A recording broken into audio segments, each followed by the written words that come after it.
మంచి ఆహారంతో పాటు కావాలి స్వచ్ఛమైన నీరు, అదే సనాతన్ జల్. వివరాలకు 8919763872.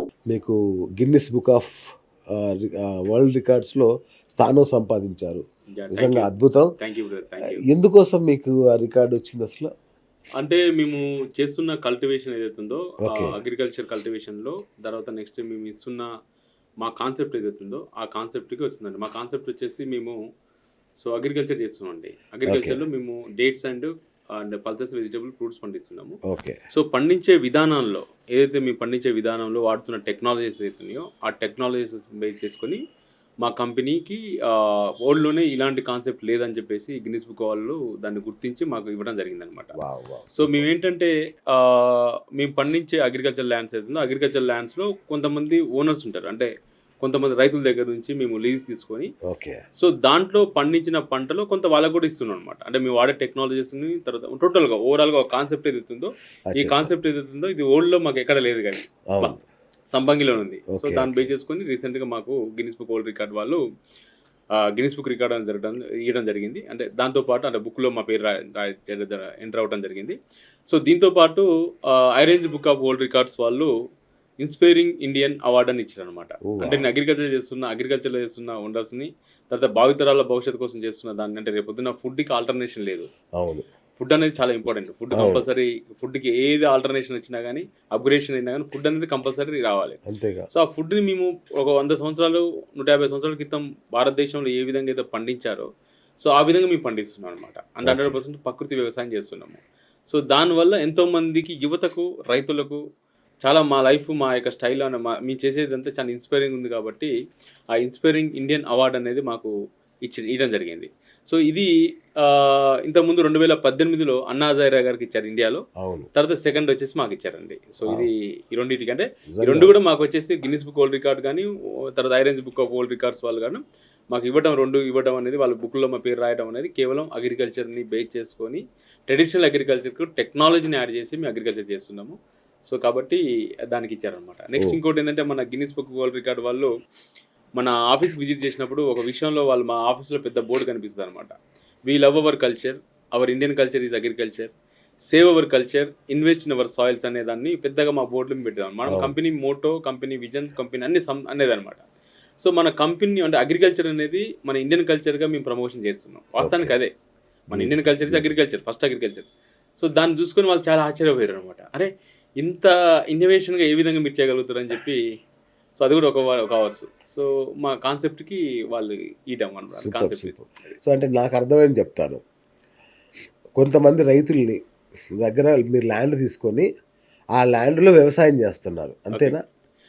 అంటే ఆర్గానిక్ వ్యవసాయం చేస్తున్నారు. ఎస్, అంటే అలా ఉండొచ్చు. లేదనుకుంటే కమ్యూనిటీ ఫార్మింగ్ అంటారు. మీకు తెలుసా? మీకు మామూలుగా మేము లాస్ట్ టైం ఇజ్రాయెల్ మేము విజిట్ చేసినప్పుడు అంటే దాదాపు నేను 4 కంట్రీస్ తిరుగుతూ ఉంటాను నేను. సో ఇజ్రాయెల్లో తిరిగినప్పుడు అక్కడ ఒక కమ్యూనిటీ ఫార్మింగ్ ఉంటుంది. అంటే ఇజ్రాయెల్ ఈరోజు ఇంత నాలెడ్జ్ఫుల్గా ఎలా తయారైంది అనే దాని గురించి చూస్తే వాళ్ళు కంపల్సరీ మళ్ళీ ఇండియాకి వచ్చి ఇండియా దగ్గర నుంచి తీసుకుంటారు అనుకుంటారు. నేను అలా చూసినప్పుడు వాళ్ళు కిబూస్కి అని ఒక విలేజ్ పేరు అంటారు. అంటే విలేజెస్ కొంతమంది కలిసారు. వాళ్ళు విలేజ్ ఏం చేస్తారు, కమ్యూనిటీ ఫార్మింగ్ చేస్తారు. సో కమ్యూనిటీ ఫార్మింగ్ అంటే ఒక 10 ఫ్యామిలీస్ 20 ఫ్యామిలీస్ ఒక ఊళ్ళోగా కలిసి కొన్ని వేల ఎకరాలు తీసుకొని అక్కడ అగ్రికల్చర్ చేస్తారు. అందులో ఏంటంటే పిల్లలకి ఇక అక్కడ వండుకోవడం ఉండదు, అంతా డైనింగ్ ఉంటుంది. జస్ట్ నైట్ మార్నింగ్ వాడు పిల్లలు లేచిపోయిన తర్వాత వాడు లేచి వెళ్ళిపోయినాడు, కొన్ని డ్రెస్ రెడీ ఉంటుంది, స్కూల్కి వెళ్తాడు, తింటాడు, తర్వాత లాస్ట్కి ఈవినింగ్ పడుకుంటప్పుడు వస్తాడు అనమాట. డైనింగ్ హాల్ అంటే ఉంటుంది.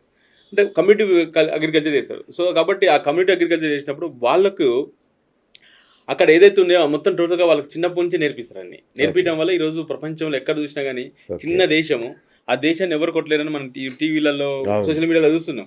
వాళ్ళతో టచ్ చేయడానికి లేదు. ఈరోజు ఎవరు చూసిన వాళ్ళే, ఏ ఇన్నోవేషన్ చేసిన వాళ్ళే అని మనం చూస్తూ ఉంటాం. సో కాబట్టి అది ఎక్కడి నుంచి వచ్చిందంటే నేను అనుకుంటా మనం కూడా ఇంతకుముందు ఉమ్మడి కుటుంబాలు ఉండేవి. ఒక ఫ్యామిలీలో 10 మంది 15 మంది పిల్లలు ఉంటే ఆ పిల్లలు అందరూ కలిసి ఉండి పాత్రల ధర ఉండేది అనమాట. అంటే ఆ జాయింట్ ఫ్యామిలీ నుంచి ఇక్కడ నేర్చుకుని కావచ్చు అనుకుంటాను. అంటే అంత టెక్నాలజీ వచ్చి వాళ్ళు ఇండియా నుంచి అంటే ఎవరు అనకపోవచ్చు కానీ అక్కడ చూసినప్పుడు మనం బ్యాక్ వెళ్తే మన ఇండియాలో మనం బ్యాక్ వెళ్తే మనం కూడా ఇంతకుముందు ఒక ఫ్యామిలీలో సపోజ్ మా ఫ్యామిలీ ఉంది, మా అమ్మమ్మకి 9 మంది పిల్లలు. సో మా మమ్మ వాళ్ళ సైడు 9 మంది పిల్లలు. సో ఏదైనా ఫంక్షన్ చేయాలంటే బయట వాళ్ళని పిలవాల్సిన అవసరం లేదు.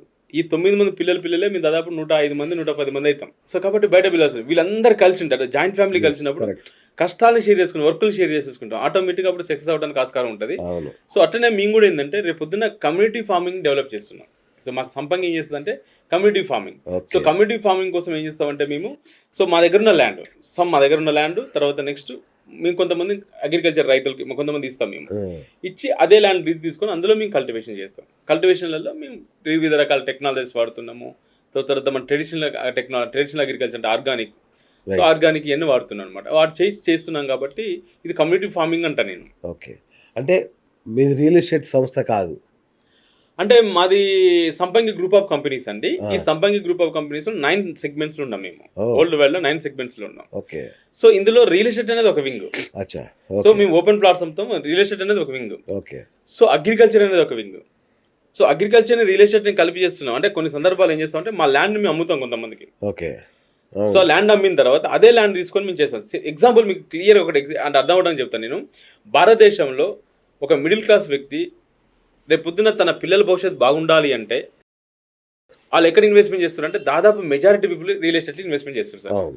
సపోజ్ ఒక వ్యక్తి దగ్గర ఒక 20 లక్షల రూపాయలు ఉందనుకుందాం మనం.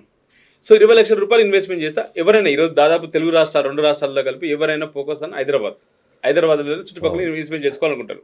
ఆ తర్వాత సెకండ్ ఆప్షన్ మిగతా చూసుకుంటారు, వైజాగ్ కానీ విజయవాడ కానీ వరంగల్ కానీ, అది సెకండ్ ఆప్షన్. ఫస్ట్ ఆప్షన్ అయితే హైదరాబాద్.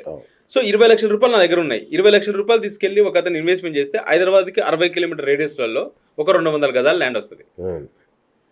సో 200 గజాలు అగ్రికల్చర్ మన మామూలు రియల్ ఎస్టేట్లో మనకు ల్యాండ్ వస్తుంది.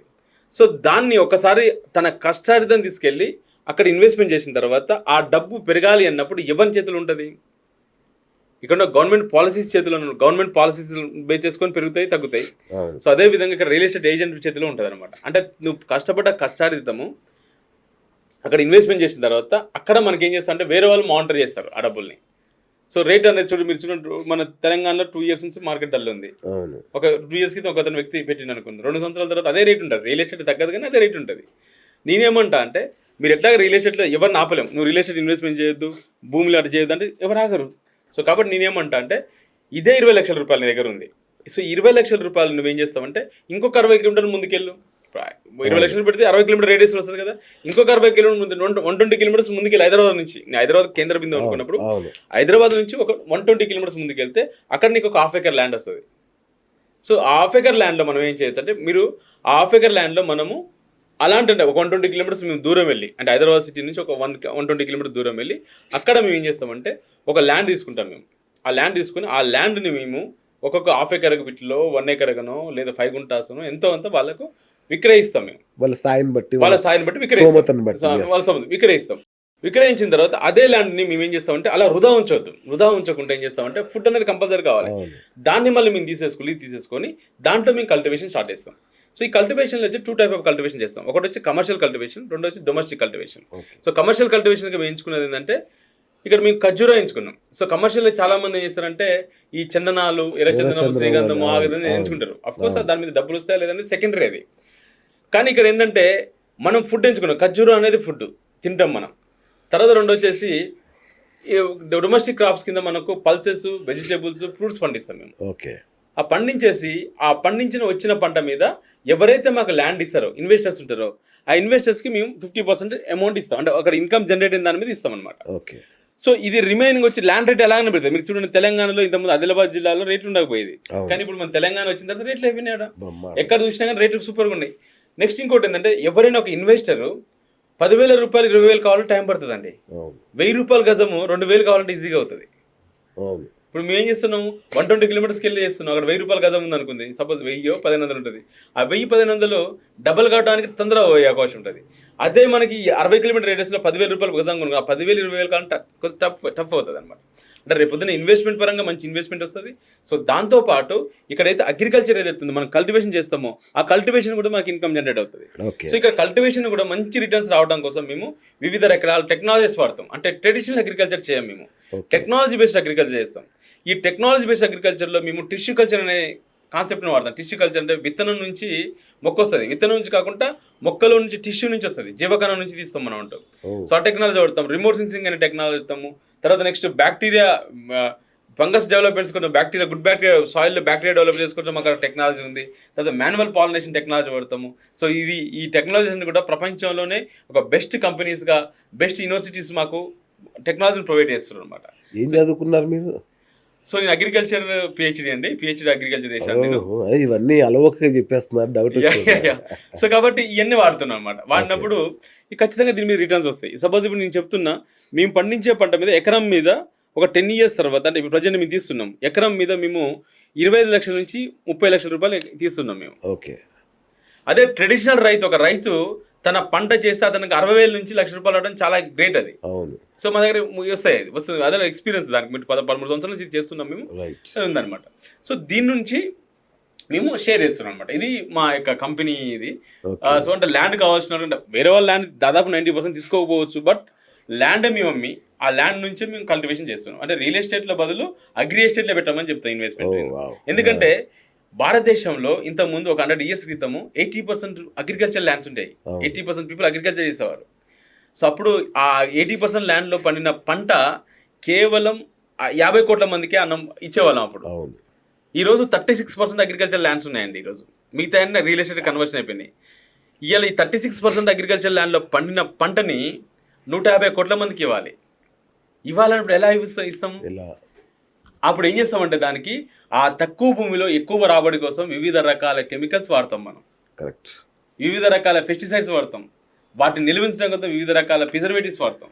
సో దానివల్ల మనకు మీరు చూడండి, మనకు పాతకాలంలో ఒక 50-60 సంవత్సరాలు లేదా 100 సంవత్సరాల క్రితం వెనక్కి వెళ్తే మనకు రోగాలు దోమల ద్వారా, ఈగల ద్వారా, ఎలకల ద్వారా వచ్చాయి. అంటే వేరే జీవి ద్వారా వచ్చాయి. ఆ రోగాలను మనం నివారించుకోవచ్చు. అంటే దోమలు రాకుండా కాపాడుకోవచ్చు, దాన్ని నివారించుకోవచ్చు. కానీ ఈ రోజు దాంట్లో మనము తినే ఆహారం ద్వారా వస్తున్నాయి. మీరు బీపీ అనండి, డయాబెటీస్ అనండి, కల్సర్స్ అనండి, క్యాన్సర్స్ అనండి, ఏ ప్రాబ్లమ్ చూడండి తినే ఫుడ్ ద్వారా వస్తున్నాయి. ఆ రోజు ఈగలు నివారించుకుంటే మనం రోగాలు రాకుండా ఉండొచ్చు. కానీ ఈ రోజు వచ్చే రోగాలకి నివారించడానికి ఏమైనా ఉందా? ఫుడ్ అవాయిడ్ చేయగలుగుతామా? ఫుడ్ని అవాయిడ్ చేయలేము. సో మన బాడీ స్ట్రక్చర్ ఎలా తయారైందంటే, మన బాడీలో మనం తిన్న ఫుడ్ ఏదైతే ఫుడ్ ద్వారా ఆటోమేటిక్గా రోగం నయం కావాలి. అది మన స్ట్రక్చర్ విధంగా తయారైంది. కానీ ఈరోజు దరిద్రం ఏంటంటే తినే ఫుడ్ ద్వారానే రోగాలు వస్తున్నాయి. సో ఎందుకు వస్తున్నాయంటే ఇక్కడ కల్టివేషన్లో చేంజెస్ ఉన్నాయి, మనం పండించే విధానాల్లో చేంజెస్ ఉన్నాయి. ఈ తక్కువ భూమిలో ఎక్కువ రాబడి రావడం కోసం మనం ఏం చేస్తున్నాము? వివిధ రకాల కెమికల్స్ వాడుతున్నాం మనం ఎక్కువ రాబడి కోసం. సో దానివల్ల సో దానివల్ల మనం ఏం రోగాలు వస్తున్నాయి. కాబట్టి నెక్స్ట్ జనరేషన్స్కి అవి ఏమి వాడకుండా ప్రకృతి వ్యవసాయం చేసేసి ఈ ఫుడ్నే ఒక ఔషధంగా మార్చుకొని ఆ ఫుడ్డే మనకి ఔషధంలాగా చేయాలన్న ఒక సంకల్పంతో మేము పనిచేస్తున్నాం అనమాట. అయితే ఇప్పుడు మీ దగ్గర మేము కొన్నాం అనుకోండి, మేము కూడా రైతులం అయిపోతామా? కొన్న వాళ్ళు రైతులే కదండి. రైతులే. ఇప్పుడు మామూలుగా గవర్నమెంట్ మీకు ఎంత ఒక 1 గుంట ఉన్నా కానీ మీరు రైతే. ఓకే. 1/4 గుంట ఉన్నా రైతే. సో ఆ రైతు మేము రైతుగానే కన్సిడర్ చేస్తుంది. మీరు రైతే. మాకు రైతు బంధు అలాంటివి వస్తాయా? రైతు బంధు వస్తుంది. మీ క్రైటీరియాని బేస్ చేసుకొని సపోజ్ మీరు ట్యాక్స్ పేర్ అయితే సమ్ ఉంటుంది, క్రైటీరియాస్ ఉంటాయి. ఆ క్రైటీరియాలో మీరు ఇంకా అవి ఉంటే మీకు ఇస్తుంది, గవర్నమెంట్ ఇస్తుంది. మీకు అదే ప్రాబ్లం. మీరు అప్లై చేపిస్తారు. సో మిమ్మల్ని మీకు ఆ ట్యాక్స్ పేయింగ్ ఏదో సంథింగ్ ఉంటుంది, దాన్ని తీసుకుంటారు. రైతే కొన్ని సందర్భాలు రైతు ఇంతకుముందు పాత గవర్నమెంట్ ఉన్నప్పుడు ఎవరికైనా రైతు బంధు ఇచ్చింది. ఇప్పుడు కొన్ని క్రైటీరియాస్ పెట్టిర్రు, అది క్లియర్ గా నాకు ఐడియా లేదు. కానీ రైతు లేదు. రైతు బంధు వస్తుందా లేదా అనేది గవర్నమెంట్ పాలసీస్ వస్తాయి లేవని దానికని రైతు బంధు అదే ఇంతకుముందు ఇప్పుడు కొత్త గవర్నమెంట్ మార్చింది కదా, పాత రైతు బంధు రైతు భరోసా కానీ కిసాన్ యోజన కానీ వస్తాయి. దానికి ఏం ప్రాబ్లం లేదు. సూపర్.